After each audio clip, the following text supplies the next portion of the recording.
Hiya. Okay, so I just want to show you how to use this custom GPT. When I share the link with you, or when you click on the link, it will look like this. So this is the name of it, and this is what the GPT is going to do. And then all you have to do is click this button, and then that will start the conversation with the tool. So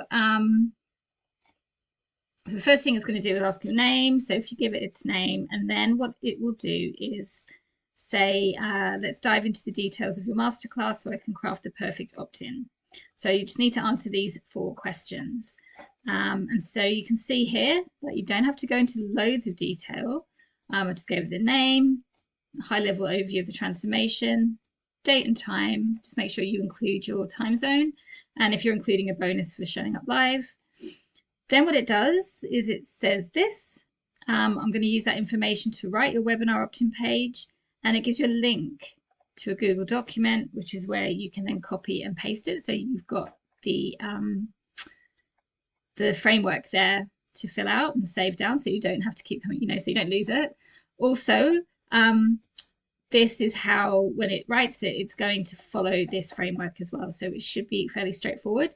But if for any reason it's not quite how it should be, you can see exactly what it should be creating. And then it will write the page for you. So you can see here's the headline, subheadline, the pain points, what you will learn, big transformation, the when and where, and the call to action.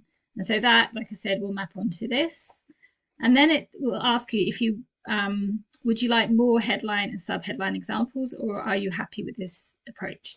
And so, if you just take a look at what it's written, I generally find that getting a few examples of headlines and subheadlines is better, because then you as the human can look at them and pick out the best ones. So you've got the option here, and you can say, can you give me 5 more examples? And then what it's done is given some more that I can play around with.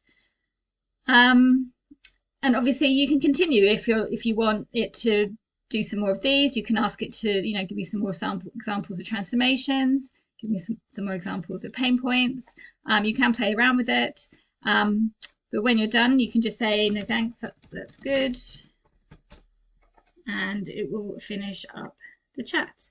And what I've put into here as well is a link for people to then connect with me as well. So yeah, really excited about this. Creating these custom GPTs, using my frameworks and instructions and all that kind of stuff and prompts. So yeah, let me know how you go.